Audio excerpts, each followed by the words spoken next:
اعوذ باللہ من الشیطان الرجیم، بسم اللہ الرحمن الرحیم۔ انجمن طلبہ اسلام جنوبی پنجاب کی طرف سے نوجوانوں کی فکری تربیت کے سلسلے میں آن لائن لیکچرز کا اہتمام کیا جاتا ہے رمضان المبارک کے اس بابرکت مہینے میں۔ اسی سلسلے کی ایک کڑی میں آج ہم جلال پور پیروالا میں دارالعلوم محمدیہ غوثیہ فیضان رسول میں موجود ہیں۔ ہمارے ساتھ موجود ہیں دارالعلوم محمدیہ غوثیہ فیضان رسول کے پرنسپل اسلامک اسکالر علامہ محفوظ احمد ہاشمی صاحب۔ ہاشمی صاحب السلام علیکم۔ میں انجمن طلبہ اسلام پنجاب جنوبی کی پوری ٹیم کی طرف سے آپ کا شکریہ ادا کرتا ہوں کہ آپ نے ہمیں وقت دیا۔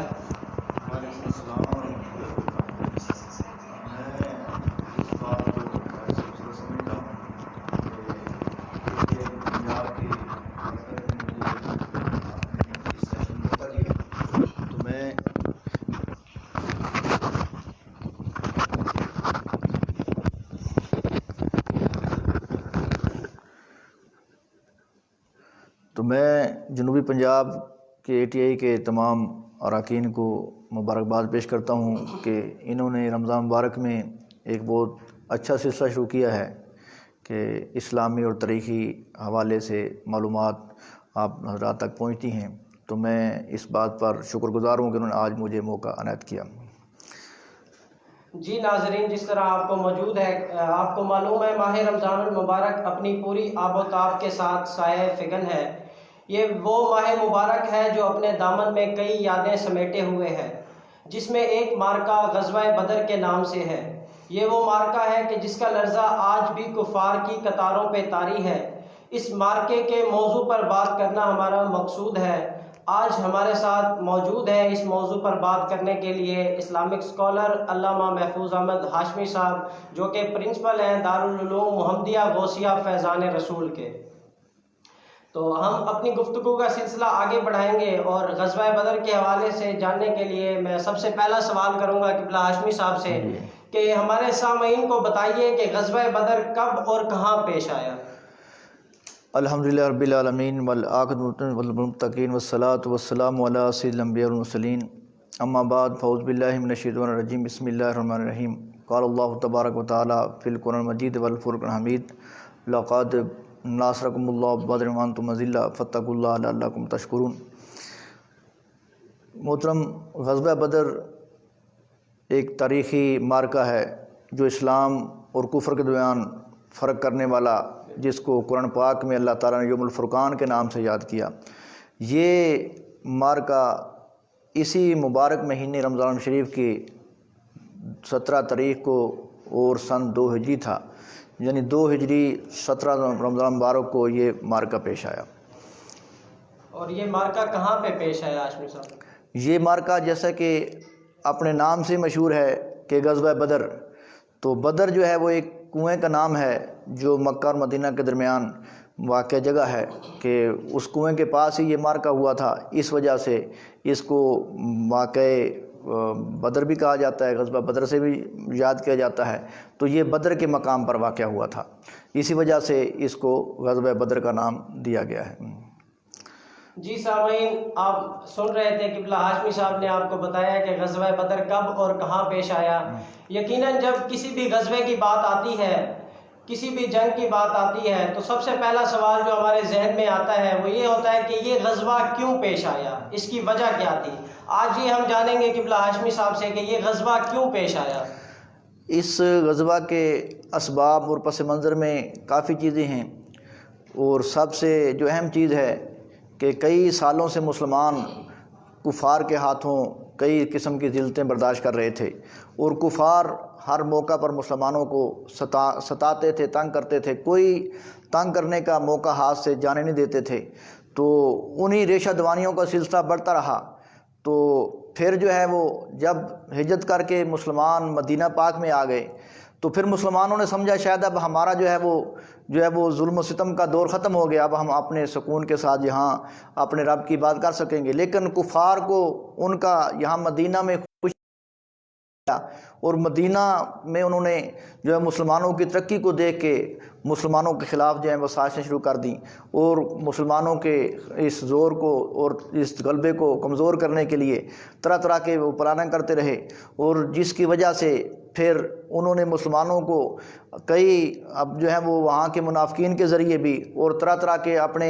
معزز دوستوں کے ذریعے بھی مسلمانوں کو پریشان کرنے کی کوشش کی، لیکن اللہ تعالیٰ کے حکم سے اللہ تعالیٰ نے مسلمانوں کو جو ہے وہ روز بروز ترقی عطا فرمائی مدینہ پاک میں۔ اور اس میں خاص جو اس واقعہ کے پیش آنے کا جو واقعہ تھا، سبب تھا، اس میں یہ تھا کہ مکہ والوں کا قافلہ جو ابو سفیان بن حرب کی نگرانی میں وہ مکہ سے شام کی تجارت کے لیے جا رہا تھا، اور جب حضور کو پتہ چلا تو حضور صلی اللہ علیہ وسلم نے اپنے ساتھیوں سے مشورہ کیا اور کہا کہ اگر ہم ان کی معاشی طاقت کو کمزور کر دیں گے، ان کو معاشی طور پر کمزور کر دیں گے تو پھر یہ ہمارے خلاف صف بندی نہیں کر سکیں گے۔ تو اس نظریے اور زاویے سے حضور صلی اللہ علیہ وسلم نے اس قافلے کا راستہ روکنے کا پروگرام بنایا، اور پھر اسی قافلے کو جب واپسی کا حضور کو اطلاع ملی تو چند ایک ساتھیوں کا دستہ لے کے حضور گئے اور اس کا راستہ روکنے کے لیے، لیکن ابو سفیان نے چالاکی سے راستہ بدل کے اپنا جو ہے وہ سفر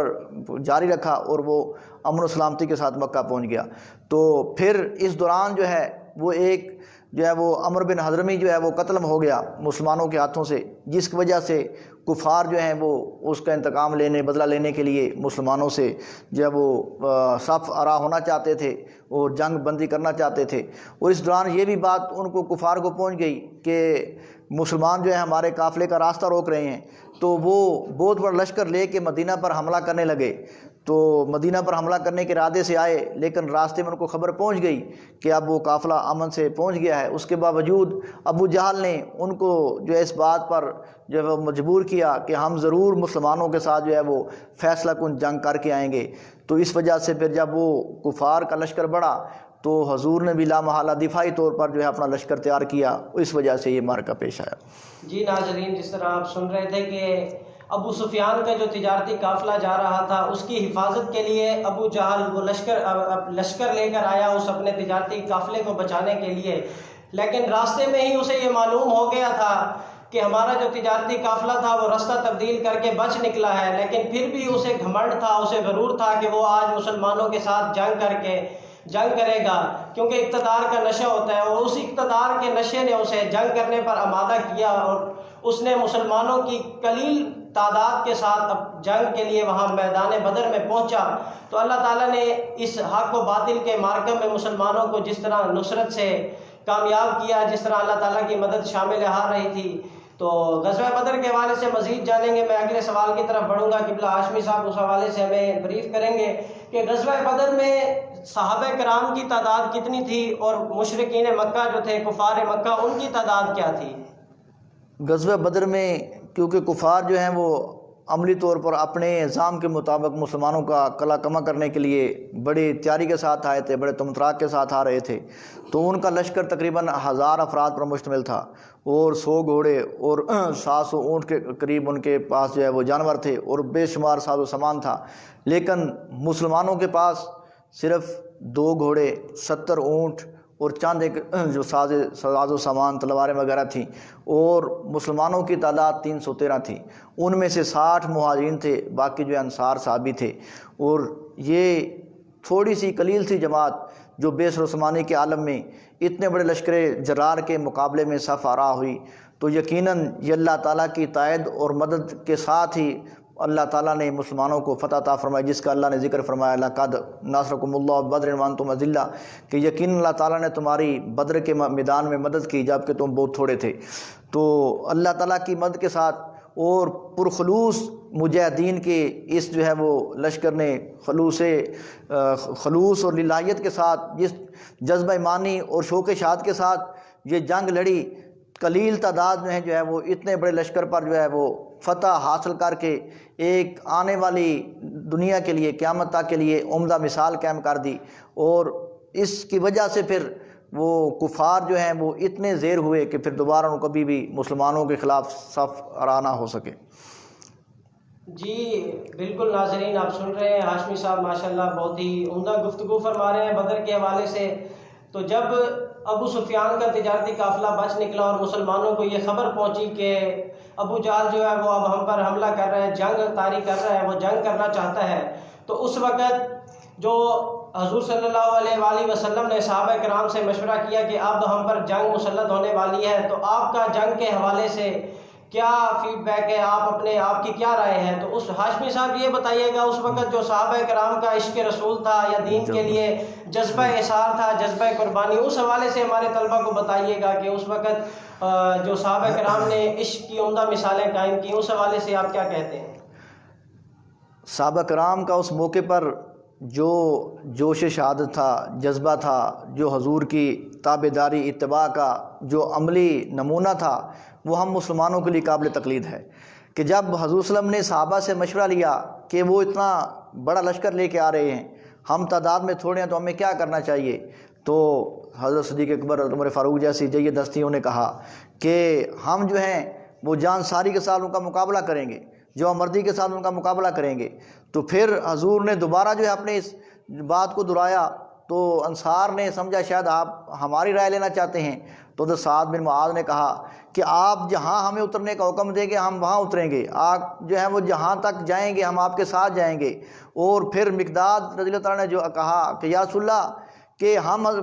موسیٰ کی قوم کی طرح یہ نہیں کہیں گے کہ آپ اور آپ کا رب جا کے لڑیں، ہم تو یہاں سکون سے بیٹھیں گے، بلکہ جہاں آپ فرمائیں گے ہمارے جو ہیں وہ جو ہے خون کے قطرے وہاں گریں گے، ہماری جو ہے وہ ہم اپنے آپ کو قربان کرنے کے لیے کوئی لمحہ بھی ضائع نہیں کریں گے۔ تو صحابہ کرام کا جب یہ جذبہ، یہ شوق اور لگن اور شہادت کا جذبہ اور مجاہدانہ انداز سرکار نے دیکھا، تو حضور صلی اللہ علیہ وسلم نے پھر ان کا مقابلہ کرنے کے لیے جو ہے وہ پکا فیصلہ کر لیا، پھر اپنے لشکر کو لے کے نکلے۔ تو اس طریقے سے صحابہ کرام کا جوش دیکھیں تو ولولہ دیکھیں کہ ابو جہل جو بہت بڑا اسلام کا دشمن تھا، سرگنا تھا کافروں کا، تو اس کو جو ہے وہ قتل کرنے کے لیے، واصل جہنم کرنے کے لیے دو ننھے مجاہد جو میدان میں آتے ہیں، معوذ اور معاذ رضی اللہ تعالیٰ عنہما، اور وہ ایک صحابی فرماتے ہیں مجھ سے پوچھ رہے تھے کہ ابو جہل کون سا ہے، تو میں نے جب اشارہ کیا تو پھر وہ ایک عقاب کی طرح جا کے لپٹے اور اس کو جو ہے وہ چند لمحوں میں اس کا خاتمہ کر دیا۔ تو جب ننھے مجاہد جو ہیں وہ اس دلیری کے ساتھ کافروں کا مقابلہ کر رہے تھے، تو یہ صحابہ کرام کی تو مثالیں بہت عمدہ ہیں کہ اس موقع پر صحابہ کرام کا جذبہ شوق شہادت بھی اور جس جاں فشانی کے ساتھ انہوں نے اس میں کافروں کا مقابلہ کیا، وہ مسلمانوں کے لیے ایک بہت بڑا عزت اور بہت بڑا جو ہے وہ باعث افتخار واقعہ بھی ہے، ان کا عمل بھی ہے اور باعث تقلید عمل بھی ہے۔ ماشاءاللہ جی، ناظرین آپ سن رہے تھے کہ صحابہ کرام کا جو اس وقت عشق کا جذبہ تھا، وہ جو اسلام کے لیے قربانی دینے کا جو جذبہ تھا، صحابہ کرام نے جب حضور صلی اللہ علیہ وسلم نے پوچھا تو صحابہ کرام نے فرمایا کہ یا رسول اللہ، ہم آپ کو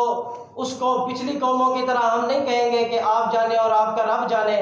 بلکہ ہم آپ کے آگے سے بھی لڑیں گے، آپ کے دائیں سے بھی لڑیں گے، آپ کے بائیں سے بھی لڑیں گے، آپ کے پیچھے سے بھی لڑیں گے اور آپ کی عزت اور حرمت کا دفاع کریں گے۔ اور اس وقت جو چھوٹے بچوں کا جو جذبہ تھا، جنہوں نے ابو جہل کو واصل جہنم کیا، اصل وہ جذبہ تھا جس نے کفار کے سینوں پر اسلام کی دھاک بٹھا دی کہ ان کے ننھے مجاہدین جو ہیں وہ اس جذبے سے سرشار ہیں، تو جو صحابہ کرام ہیں ان کے عشق کی تو پھر کیا ہی بات ہے۔ جی ناظرین، اسی سلسلے کو ہم آگے بڑھائیں گے اور غزوہ بدر کے حوالے سے مزید جانیں گے قبلہ ہاشمی صاحب سے، اور اگلا سوال میں پیش کروں گا ان کے سامنے۔ جی، غزوہ بدر میں مومنین پر اللہ تعالیٰ نے کیا انعامات کیے؟ غزوہ بدر جس طرح کہ قرآن پاک کی آیت پہلے میں نے عرض کی ہے، اس کا ترجمہ عرض کیا ہے کہ جب دوران جنگ یہ بات مشہور ہوئی کہ کرز جو حضرمی جو ہے کرز محاربی بہت بڑا لشکر لے کے کافروں کی مدد کے لیے آ رہا ہے، تو صحابہ کرام کی تشویش بڑھ گئی۔ تو حضور نے جب صحابہ کرام کی یہ تشویش دیکھی تو فرمایا کہ تمہیں فکر کرنے کی کیا ضرورت ہے، تمہیں پریشان ہونے کی کیا ضرورت ہے کہ اگر وہ جو ہے اس کے کمک آ رہی ہے کفار مکہ کی مدد کے لیے، کرز جو ہے اپنی کمک لے کے آ رہا ہے، فوج لے کے آ رہا ہے، تو اللہ تعالیٰ تمہارے لیے 3000 فرشتوں کی فوج بھیج رہا ہے۔ تو پھر اللہ تعالیٰ کی طرف سے جب یہ وعید، یہ نوید سنی، تو صحابہ کرام کے جذبے جوش پہلے سے زیادہ بڑھ گئے اور انہوں نے پہلے سے زیادہ جو ہے جاں فشانی کے ساتھ جو ہے جنگ کرنا شروع کر دی۔ تو اللہ تعالیٰ نے 5000 فرشتوں کے ساتھ روحانی طور پر صحابہ کرام کی مدد کی، جس کی وجہ سے مسلمان جو ہیں وہ کفار پر غالب آ گئے۔ جی ناظرین، بالکل اسی طرح سے، اور میں مزید اسی سوال کو آگے بڑھاؤں گا اور قبلہ ہاشمی صاحب سے پوچھوں گا کہ جنگ کا میدان تھا، یقیناً عرب کے علاقے جو ہے وہ گرم ہے، اور جو کنواں تھا اس میں بھی کفار مکہ نے پہلے قبضہ کر لیا تھا، تو اس حوالے سے اللہ تعالیٰ نے مسلمانوں کی کس طرح مدد کی؟ اور جنگ کے میدان میں ہم بہت اپنے علماء سے سنتے آئے ہیں، پڑھتے آئے ہیں کہ جنگ کے میدان میں اللہ تعالیٰ نے انعام کیا مسلمانوں پر، اور جو صحابہ کرام تھے ان پہ اونگ طاری کر دی۔ تو اس حوالے سے ہمارے ناظرین کو بتائیے گا کہ ایک جنگ کے میدان میں جہاں موت آپ کے سر پہ منڈلا رہی ہو، سامنے دشمن کھڑا ہو، اس وقت اللہ کی طرف سے یہ انعام ہونا کہ آپ کو اونگ آ جائے، تو اس حوالے سے بھی ہمارے ناظرین کو بتائیے گا۔ جی، اللہ تعالیٰ کی طرف سے مسلمانوں پر بہت بڑا انعام تھا، کیونکہ ایک لمبا سفر کر کے صحابہ کرام بدر کے مقام پر پہنچے تھے، یقیناً تھکان تھی، سفر کی وجہ سے جسم نڈھال تھے، تو اللہ تعالیٰ نے پھر اس رات کا موسم بدل دیا، رات کو بارش ہوئی، اور پھر بارش میں بھی مسلمانوں کو اللہ تعالیٰ کی طرف سے یہ مدد اور یہ تائید حاصل ہوئی، یہ اللہ تعالیٰ سے انعام ہوا کہ جس جگہ پر مسلمانوں نے پڑاؤ کیا تھا وہ ریتلی زمین تھی، جب بارش ہوئی تو وہ جم گئی، اور مسلمانوں کے لیے چلنا، اس پر چلنا بڑا آسان ہو گیا، اور جس جگہ پر کفار نے جو ہے وہ قبضہ کیا ہوا تھا وہ جو ہے وہ کیچڑ والی زمین تھی، بارش ہونے کی وجہ سے کیچڑ میں پھیل گیا تو ان کے لیے دشواری ہوئی، تو یہ بھی اللہ تعالیٰ کی طرف سے مدد ہوئی۔ ساتھ ساتھ اللہ تعالیٰ نے مسلمانوں پر، صحابہ کرام پر نیند اونگ طاری کر دی، جس وجہ سے ان کے جسم جو ہے ان کی ساری تھکاوٹ اتر گئی، ان کی جو نڈھالی تھی اور جو جسم میں تھکن تھی وہ ساری دور ہو گئی۔ جب صبح کو اٹھے تو بڑے فریش تھے، تازہ تھے، توانا تھے، تو ان کے جسم تر و تازہ توانا تھے، مکمل توانائی کے ساتھ پھر اگلی صبح جو ہے انہوں نے اللہ تعالیٰ کے دین کی سربلندی کے لیے کفار مکہ کے خلاف جو ہے وہ سپر آزما ہوئے۔ جی ناظرین، آپ سن رہے تھے اس حوالے سے بھی کہ اللہ تعالیٰ نے مومنین پر کس طرح انعامات کیے بدر کے میدان میں، اور یہ وہ مارکہ تھا جس میں اللہ تعالیٰ نے اسلام کی دھاک بٹھائی مشرکین مکہ کے دلوں میں، اور یہ پہلا حق و باطل کے درمیان یہ پہلا مارکہ تھا۔ اس مارکے کے حوالے سے ہم مزید جاننے کے لیے اس سلسلے کو آگے بڑھائیں گے، اور یہ میں ہاشمی صاحب سے اگلا سوال یہ پوچھوں گا کہ غزوہ بدر میں کتنے صحابہ کرام شہید ہوئے؟ اس مارکہ میں، غزوہ بدر میں، اگرچہ مسلمان قلیل تعداد میں تھے، لیکن اللہ تعالیٰ کی تائید و مدد سے انہوں نے اتنے لشکر کفار جریر پر غلبہ حاصل کیا، تو لیکن اس کے مقابلے میں مسلمانوں کا نقصان بہت تھوڑا ہوا۔ 313 میں سے صرف 14 صحابہ کرام شہید ہوئے، ان میں سے 8 انصاری صحابہ تھے اور 6 جو ہیں وہ مہاجرین صحابہ کرام تھے۔ اس کے مقابلے میں کفار، ان کا کافی نقصان ہوا، ان کے 70 سرگنا سردار مارے گئے، ان میں سے 70 جو ہیں وہ قتل کر دیے گئے، ان میں سے اکثر سردار تھے، اور 70 کو قیدی بنا لیا گیا۔ اور جب وہ لشکر آیا تھا تو بڑے تم تراک سے آیا تھا، گیت گانے والی بھی ساتھ تھی، شباب و کباب بھی ساتھ تھا، لیکن جب تھوڑی سی جماعت سے اتنی بڑی ہزیمت کا سامنا کرنا پڑا، اتنی بڑی جو ہے وہ ذلت کا کفار مکہ کو سامنا کرنا پڑا، تو وہی جو مسلمانوں کے حجب گا رہی تھیں، وہی جاتے ہوئے اپنے مرنے والوں پر نوحہ گا رہی تھیں، نوحے پڑھ رہی تھیں۔ تو اللہ تعالیٰ نے اس طریقے سے تھوڑے سے مسلمانوں کے نقصان کے ساتھ کفار کو بہت بڑی ہزیمت سے دوشوار کیا، ہزیمت سے جو ہے وہ ان کو ہزیمت کا مظاہرہ کرنا پڑا، یا ان کو ہزیمت سے جو ہے وہ شکار کیا، ان کو تباہ و برباد کر دیا۔ جی ناظرین، اسی طرح اگلا سوال میں یہ کروں گا ہاشمی صاحب سے کہ جو مشرکین مکہ تھے ان کے کتنے لوگ قتل ہوئے اور کتنے قیدی ہوئے؟ جیسا کہ میں نے پہلے عرض کر دیا ہے کہ اس مارکہ میں 70 جو ہے وہ کفار مکہ مارے گئے اور 70 ہی قیدی بنا لیے گئے، اور ان 70 میں سے ان کے بڑے بڑے سردار بھی تھے جو مارے گئے تھے، اور قیدیوں میں بھی بڑے ان کے جو ہیں وہ معزز گھرانوں کی شخصیات تھے۔ حضرت حضور کے چچا عباس جیسی ہستیاں بھی ان قیدیوں میں شمار تھیں، حضرت علی کے بھائی عقیل جیسی ہستیاں بھی انہی قیدیوں میں شمار تھیں۔ تو مسلمانوں کے لیے یہ بھی ایک بڑا صبر آزمائش امتحان تھا کہ یہ جنگ کسی غیر کے ساتھ نہیں تھی، بلکہ جن کے ساتھ لڑنا تھا وہ بھی اپنے رشتہ دار ہی تھے، اپنے قریبی تھے۔ تو اس جنگ میں مسلمانوں کی ہمت اور جذبہ دیکھیں کہ انہوں نے سارے رشتہ داریاں، سارے تعلق ایک طرف رکھ دیے، محبت رسول کو اور اسلام کی سربلندی کے لیے ہر رشتہ جو ہے وہ ختم کر دیا۔ حضرت عمر فاروق نے اپنے ماموں کی جو ہے وہ گردن کاٹی، ان کی تلوار اپنے ماموں کے خون سے رنگین ہوئی، اور صدیق اکبر کی جیسی ہستی کا جو ہے وہ تلوار اپنے بیٹے کے اوپر جو ہے وہ لہرائی گئی۔ یعنی مسلمانوں کو اتنی بڑی صبر آزما امتحان تھا کہ کوئی اجنبیوں کے ساتھ مقابلہ نہیں تھا، بلکہ اکثر اپنے عزیز و اقارب تھے ان کے ساتھ لڑنا تھا۔ تو اس میں بھی صحابہ کرام نے جو ہے وہ ثابت قدمی کا مظاہرہ فرمایا، اور حضور صلی اللہ علیہ وسلم کے ساتھ کیا وہ عہد و پیمان نبھایا، اور مکمل جانفشاری کے ساتھ ہر رشتے کو پامال کرتے ہوئے اسلام کی سربلندی کے لیے جو ہے وہ اپنی تلواروں کو چلایا۔ بے شک بے شک جی ناظرین، جس طرح آپ سن رہے ہیں کہ ہاشمی صاحب نے صحابہ کرام کے عشق کی بات کی، اور جہاں پہ ان کے عشق کی بات کی وہیں پہ ہم نے ان سے یہ بھی سنا کہ ابو جہل جس غرور اور تکبر کے ساتھ آیا تھا، جو اس کو اپنے اقتدار کا جو نشہ تھا، جس غرور اور تکبر کے ساتھ وہ آیا تھا، تو اللہ تعالیٰ نے اس تکبر کو، اس اقتدار کے نشے کو خاک میں ملایا۔ اور ناظرین، ہم نے صحابہ کرام کی جہاں قربانیاں قبلہ ہاشمی صاحب سے سنی غزوہ بدر کے حوالے سے، اور جو ان کا جذبہ تھا، اسی طرح ایک بات میں یہ بھی کرتا چلوں گا کہ جب حضور پاک صلی اللہ علیہ وآلہ وسلم مدینہ منورہ سے غزوہ بدر کے لیے، اس جنگ کے لیے روانہ ہوئے، اس وقت آپ کی صاحبزادی حضرت رقیہ سخت علالت میں مبتلا تھیں، وہ سخت علیل تھیں، جس کی وجہ سے حضرت عثمان غنی بھی اس جنگ میں شریک نہ ہو سکے۔ تو حضور صلی اللہ علیہ وآلہ وسلم نے امت کو یہ درس دیا کہ جب آپ کی نور نظر، آپ کے رشتہ دار، آج ہم اپنی علالت کو وجہ بنا کر دین کی خدمت کے لیے، حضور کی ناموس رسالت کے لیے، ختم نبوت کے دفاع کے لیے عذر پیش کرتے ہیں، لیکن اسی وقت حضور نبی کریم صلی اللہ علیہ وآلہ وسلم نے امت کے لیے یہ درس دیا کہ اگر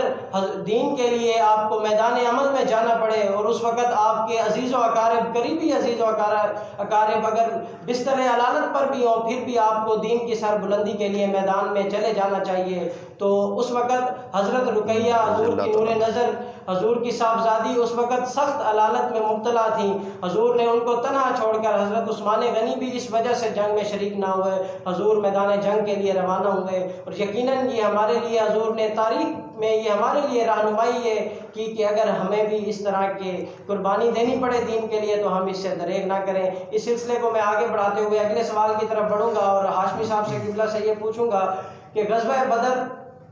کہ کیا نتائج حاصل ہوئے، کیا اثرات تھے، اللہ تعالیٰ نے اسلام کو جو سربلندی دی، اس کے نتائج کے سلسلے میں وہ ہمارے ناظرین کو بتائیے گا۔ جس طرح کہ یہ واضح بات ہے کہ تھوڑی سی تعداد کے ہاتھوں اتنے بڑے لشکر نے جو ہے وہ شکست کا سامنا کیا، تو اس سے سب سے پہلے تو اسلام کا جو ہے وہ سکہ، اسلام کی شوکت، اس کی بنیاد جو ہے رکھی گئی۔ اسلام کی دھاک جو ہے پورے عرب پر بیٹھ گئی کہ پورے عرب پر یہ اسلام کی ہیبت روب طاری ہو گیا کہ یہ تھوڑی سی تعداد بھی بہت سے لوگوں کو جو ہے طے کر سکتے ہیں، ان کا مقابلہ کرنا مشکل ہے۔ تو غزوہ بدر، معرکہ بدر کا سب سے پہلا جو ہے فائدہ ہوا کہ حق اور باطل کے درمیان جو فرق کرنے والا، تفریق کرنے والا یہ جو معرکہ تھا، اس سے یقیناً سچ اور جھوٹ، حق اور باطل کے درمیان فرق ہو گیا۔ اور اس کے بعد کبھی بھی دشمنان اسلام کو اس طریقے سے، جس طریقے پہلے وہ مسلمانوں کو ستاتے تھے، تکلیف دیتے تھے، اذیتوں میں مبتلا کرتے تھے، ان کو کبھی بھی ایسا جو ہے موقع نصیب نہ ہوا۔ تو واقعہ بدر کی وجہ سے اسلام کی جو ہے وہ شان و شوکت، عظمت، رعب، دبدبہ پورے عالم عرب پر طاری ہو چکا تھا، اور ان کو پھر کبھی بھی مل کے جو ہے وہ مسلمانوں کا مقابلہ کرنے کی جو ہے ان کو اندر جرأت نہ ہو سکی۔ ایک تو یہ اس سے اثر مرتب ہوا۔ دوسرا، جب مسلمان جو ہیں وہ عسکری طور پر اتنے مضبوط ہو گئے کہ انہوں نے تھوڑی سی جو ہے وہ لشکر کے ساتھ میں بڑے لشکر کو جو ہے وہ شکست دے دی، تو پھر وہ اسلامی ریاست کا بھی جو ہے پرسکون ماحول میں آغاز ہوا۔ اسلامی ریاست کا جو ہے حضور صلی اللہ علیہ وسلم نے جو اسٹرکچر بنایا تھا اس کی ابتدا ہو گئی، تو اسلامی فلاحی مملکت جو ہے وہ اس کا آغاز ہو گیا۔ اور ایسے ہی جو مختلف قبائل تھے عربوں کے، جو اسلام کے بارے میں تذبذب کا شکار تھے، جو ہے تضمین کا شکار تھے، تو ان کے اوپر بھی اسلام کی جو ہے رعب اور ہیبت طاری ہو گیا، ان کے اوپر بھی اس اسلام کا حق ہونا اشکارا ہو گیا، جس وجہ سے کئی عرب قبائل جو ہے اسلام میں داخل ہونے لگے۔ تو اس کے علاوہ جو مسلمانوں کے لیے سب سے جو بہترین اور سب سے بہتر جو نتیجہ مرتب ہوا وہ یہی تھا کہ کفار کے اوپر ایسی دھاک بیٹھ گئی کہ آئندہ کبھی بھی جب بھی وہ مسلمانوں کے خلاف صف آراء ہونے کی سوچتے تھے تو پہلے جو ہے ان کو واقعہ بدر یاد آتا تھا، اس کی ناکامیوں کو 70 مرتبہ سوچنے کے بعد پھر جو ہے وہ کوئی رائے دیتے تھے۔ تو یعنی وہ اتنے ڈر چکے تھے اس واقعہ بدر کے بعد، معرکہ بدر کے بعد، تو اسلام کو اللہ تعالیٰ نے اس کے ذریعے بڑی طاقت دی، اور اسلام کا غلبہ جو ہے وہ اللہ تعالیٰ نے اس جنگ کے ذریعے اسلام کے غلبے کا آغاز فرمایا، اور اسلامی فلاحی مملکت کا بھی اس غزوہ کے ساتھ ہی آغاز ہوا۔ جی ناظرین، آپ سن رہے تھے، میں اس سلسلے کو آگے بڑھاتے ہوئے قبلہ ہاشمی صاحب سے یہ سوال کروں گا کہ غزوہ بدر میں جس طرح اللہ تعالیٰ نے مسلمانوں کی مدد کی اور مسلمانوں کو جس شاندار کامیابی سے نوازا، تو آج آپ ہمارے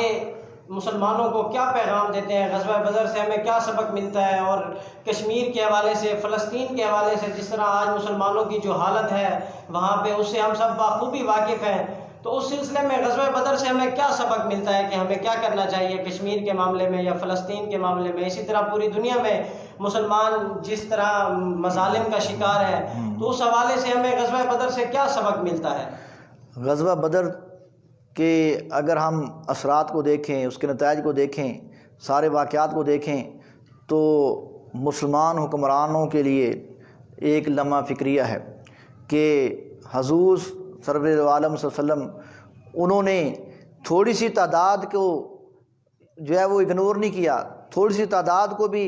اللہ تعالیٰ کی بارگاہ میں پیش کر دیا اور عرض کی، اے رب العالمین، یہ تیرے ماننے والے چاند ایک جو ہیں وہ افراد ہیں، اگر آج تو نے ان کی مدد نہ کی تو پھر قیامت تک تیرا نام لینے والا کوئی نہیں ہوگا۔ تو جب خلوص للہیت اتنی زیادہ ہو، استقامت ثابت قدمی اتنی زیادہ ہو، تو اللہ کی مدد بھی آتی ہے۔ آج عالم اسلام جو ہے وہ بڑے دکھ کے ساتھ، بڑے افسوس کے ساتھ جو ہے یہ الفاظ ادا کرنے پڑتے ہیں کہ ہمارے حکمرانوں کو جو ہے وہ ان کے درمیان اتفاق کا فقدان ہے، اتحاد کا فقدان ہے۔ جب تک اسلامی سلاطین، اسلامی سربراہان وہ ایک پیج پر نہیں ہوں گے، اکٹھے نہیں ہوں گے، وہ اسلام کی بنیادی تعلیمات کے مطابق یکجا نہیں ہوں گے، تو پھر ہم نہ کشمیر میں جو ہے وہ آزادی حاصل کر سکیں گے، نہ ہم جو ہے وہ فلسطین میں ظلم سے بچ سکیں گے۔ تو بدر کا میدان تو آج بھی پکار کر کہہ رہا ہے، فضائے بدر پیدا کر، فرشتے تیری نصرت کو اتر سکتے ہیں گردوں سے کتار اندر کتار آج بھی۔ یعنی اگر ہم وہی جذبہ، مسلمانوں کے اندر وہ جذبہ آ جائے، وہ شوق شہادت آ جائے، وہ استقامت آ جائے، اللہ تعالیٰ کی رضا کے لیے جو ہے وہ اسلام کی سربلندی کے لیے ہمارے اندر وہ شوق صحابہ کرام والا تھوڑا سا جذبہ بھی آ جائے، ہمارے حکمران تھوڑی سی غیرت کر کے اسلام کو ترقی دینے کے لیے، مسلمانوں کو تباہی اور ظلم و ستم سے بچانے کے لیے تھوڑی غیرت کر کے بھی اگر فضائے بدر کا ماحول پیدا کریں گے تو یقین اللہ تعالیٰ کی تائید بھی آئے گی، پھر مسلمانوں کی ذلت بھی ختم ہوگی، ان کے یہ ظلم و ستم بھی ختم ہوں گے۔ جی ناظرین، جس طرح آپ سن رہے تھے قبلہ ہاشمی صاحب نے غزوہ بدر کے حوالے سے ہمیں بتایا، آج مسلمانوں کو اپنے اندر وہی جذبہ جہاد پیدا کرنے کی ضرورت ہے، وہی اللہ تعالیٰ پر کامل یقین رکھنے کی ضرورت ہے۔ آج ہمیں دین کی خاطر قربانی دینے کا جذبہ اپنے اندر پروان چڑھانا ہوگا، ہمیں فضائے بدر قائم کرنی ہوگی، پھر کشمیر کی آزادی کے لیے اللہ پاک ہمارے لیے فرشتوں کی مدد بھیجے گا، پھر فلسطین کی آزادی کے لیے، بیت المقدس کی آزادی کے لیے اللہ تعالیٰ فرشتوں کو اتارے گا۔ آج ہم نے اپنے اندر اس جذبے کو پروان چڑھانا ہے اور اپنے اندر جذبہ جہاد کے ساتھ ساتھ حضور کی محبت کو پروان چڑھانا ہے، اس عشق کو پروان چڑھانا ہے اور اسلام کے لیے اپنے آپ کو وقف کرنا ہے، اسلام کے لیے میدان میں جانا ہے۔ جس طرح اللہ پاک نے قرآن کریم میں ارشاد فرمایا ہے، اس کا مفہوم یہ ہے کہ آپ اللہ کی مدد کے لیے نکلیں، پھر اللہ پاک آپ کی مدد کرے گا۔ آپ اللہ کے دین کی خاطر نکلیں، آپ اسلام کی خاطر نکلیں۔ آج ہمارے حکمرانوں کو جس طرح ہاشمی صاحب نے فرمایا، اتحاد کے ساتھ اسلام کی خدمت کے لیے، اسلام کی سربلندی کے لیے، کشمیر کی آزادی کے لیے آواز اٹھانی ہوگی، پھر اللہ پاک ہماری مدد کے لیے بھی فرشتوں کو نازل فرمائے گا۔ جی ناظرین، آپ کے اس پروگرام کو دیکھنے کا بہت بہت شکریہ. ہمیں فی الوقت کے لیے اجازت دیجیے. انشاءاللہ انجمن طلبہ اسلام جنوبی پنجاب کے زیر اہتمام اپنے نوجوانوں کی فکری تربیت کے سلسلے میں یہ پروگرام انشاءاللہ پورے رمضان المبارک میں جاری و ساری رہے گا. انشاءاللہ اس پروگرام میں ہم آپ کے ساتھ اور بھی پورے پاکستان سے انشاءاللہ مختلف اسلامک اسکالر اور موٹیویشنل اسپیکر کو لے کے آئیں گے اور آپ کی فکری اور ذہنی تربیت کے لیے انشاءاللہ یہ عمل انجمن طلبہ اسلام پنجاب جنوبی کی طرف سے جاری و ساری رہے گا. بہت شکریہ. اپنا خیال رکھیے گا. ابھی فی الوقت کے لیے اجازت دیجیے. اللہ پاک آپ کا حامی و ناصر ہو. آمین.